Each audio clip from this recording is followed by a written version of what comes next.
فرمودن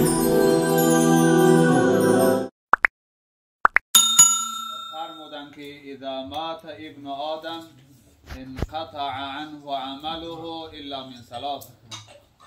پیامبر صلی الله علیه و سلم گفتن انسان که از دنیا گذشت نامه اعمال او ختم می گردد، در نامه اعمال او هیچ ثواب یا گناه نوشته نمی شود.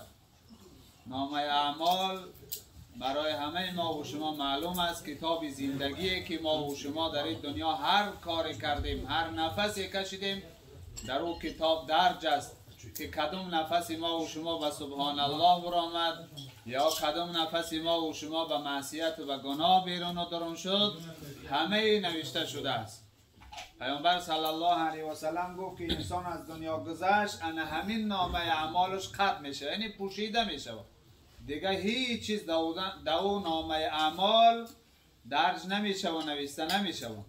لیکن سه گروه انسان پیغمبر صلی الله علیه و سلم گفتن نامه اعمالش بعد از گذشتن باز میمانه و در نامه اعمال او ثواب میره.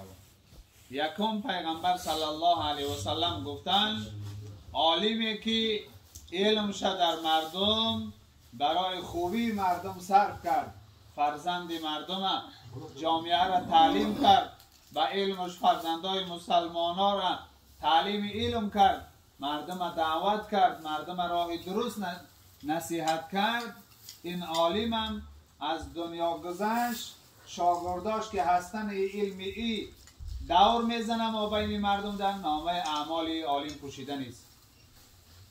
دویم پیغمبر صلی الله علیه و سلم گفتن کسی که از پس او صدقه جاریه باقی میماند، یعنی صدقه جاریه کردگی است. صدقه جاریه را شما اکثرا از علما شنیدین، راه ساختن، مسجد ساختن، مکتب و مدرسه ساختن، یا که یک جایی که آب نداره برای اونها آب برآوردن، اینها را صدقه جاریه میگن. اگر کدام جوان مرد داراییش در چنین راه ها صرف کرد، چند ماه پیشتر بود ما همین محله دعا کنی آمدیم که حاجی بهرام خدا نگهبان باشه از برادرای همین خانه هست، ما را سر همون پولی که را بالای آب در کرده است، راه گذری کاپروکی که بالای آب در کرده است برای گذشتن مردم، همونجا برده دعا گرفت که حضرت نمی را برای مردم کردیم، گفته برای خدمت مردم. این هم یاد از صدقه جاریه میدروید. انسان از پس سرش اگر صدقه جاریه باقی ماند، نامه اعمال این هم همیشه باز است، دریاهای ثواب در نامه اعمالش میره. خودش در داخل قبر خوابه، اما مثل انسان زنده ای که همیشه در کار ثواب عمرش صرف میکنه، همین گونه نامه اعمالش پر از ثواب. سوم پیغمبر صلی الله علیه و سلم گفت فرزندانی که بعد از گذشت شما دعای نیک بکنن در حق شما. یعنی برادر عزیز الحمدلله که خاندان فرزندای صالح گذاشته است، فرزندای نیک گذاشته است، بعد از سر پدر و مادر و برادرها سعی میکنن همیشه در روح اونها دعا برود، در روح اونها صدقات برود. این بسیار بسیار خصلت نیک است برادر عزیز. اگر ماها امکان نداریم علم بآموزیم، اگر امکان نداریم دستمان تنگه که صدقه جاریه بکنیم، حداقل ما فرزندامون رو تربیت بکنیم تا که بعد از سرمان یک بار الحمدلله خوانده بتانیم، یک بار اللهم اغفر لی، در یک روز یک بار پس نمازش در حق ما و شما دعا بکنه. حداقل همین قدر ما و شما برای زندگی ما بعد دنیا ما که داخل گور و قیامت است باید داشته باشیم برادر عزیز.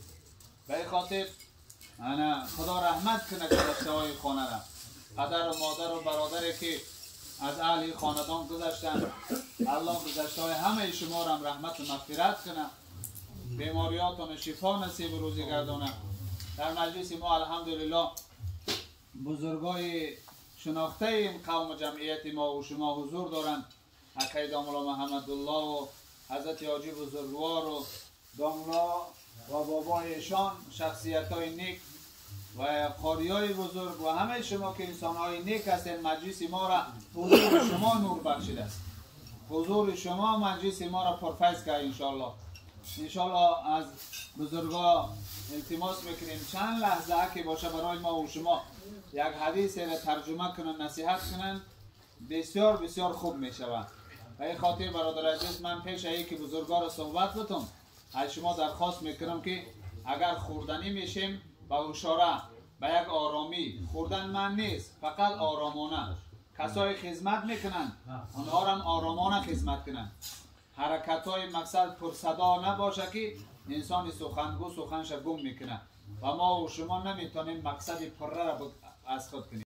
همیشه ما و شما را میگفت است ای بنده فردا تو داخل گور میشه، اوجا هیچ چیز غیر از ما رفیق تو شده نمیتونه، تو هیچ چیزی ای دنیا بودگیات نمیبری جز اینکه اگر مرا داشته باشی بدان که من در داخل گور با تو هستم. همیشه سعی که با من باش، مرا بخوان تا که من در داخل گور تنگ و تاریک با تو باشم. خدای مهربان حضرت استادم عمر دراز و تن صحت نصیب روزی گردانند و چنین نصیحتگرا را خدای مهربان در ملت ما زیاد گرداند. آمین. پروردگار مهربان برای ملت توفیق نصیب گرداند که همیشه گوشان به نصیحت گوشکنی باشه.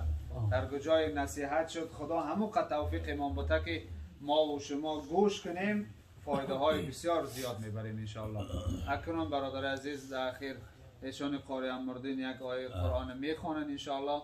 بعد دعایی است که اگر انسان از این جوانی کار بگیره، از این جوانی استفاده ببره، بسیار بسیار درجه های عالی رساید می شود.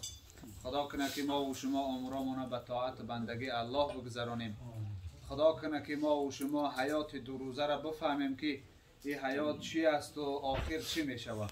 عزیزای خدا می گفتن اگر انسان سه حالت بدانه هرگز در غفلت نمیمونه. یکی اینکه از کجا آمده است، ما بدانیم که از کجا آمدیم، یعنی خدا ما را خلق کرد. دوم بهر چی آمده است، وظیفه ما بدانیم که ما بهر چی خلق شدیم. خدا در این دنیا ما را بهر چی خلق کرده است. الله میگه ما نسل آدمی زاده و جنها را بهر عبادت خلق کردگی هستم. وظیفه ما بندگی الله است. بزرگ خدا میگه دوم این که انسان بدانه که بهر چی آمده است، بهر عیش معیشت، بهر همین گشتن همین دنیا نه برادر عزیز. وظیفه ما بندگی الله است. سوم این که ما کجا میریم، از اینجا ما کجا میریم پیش الله و از این زندگی ما و شما جواب میگیم. خدا خیر بده که داملا را همشه دراز کنه و تنش صحت خدا نگه بداره و همیشه برای ما و شما خدای مهربان نصیحتگر سایبانی سر ما و شما خدا نگهش بداره. حضرت استاد حاجی بزرگم در مجلس ما و شما حضور دارن، انشاءالله حضرت هم نوبت میتیم چند لحظه که ما و شما را نصیحت بکنن، از این فرصت استفاده ببریم، بعد انشاءالله یک جای دعا میکنیم میخیزیم انشاءالله. حضرت مرحمت.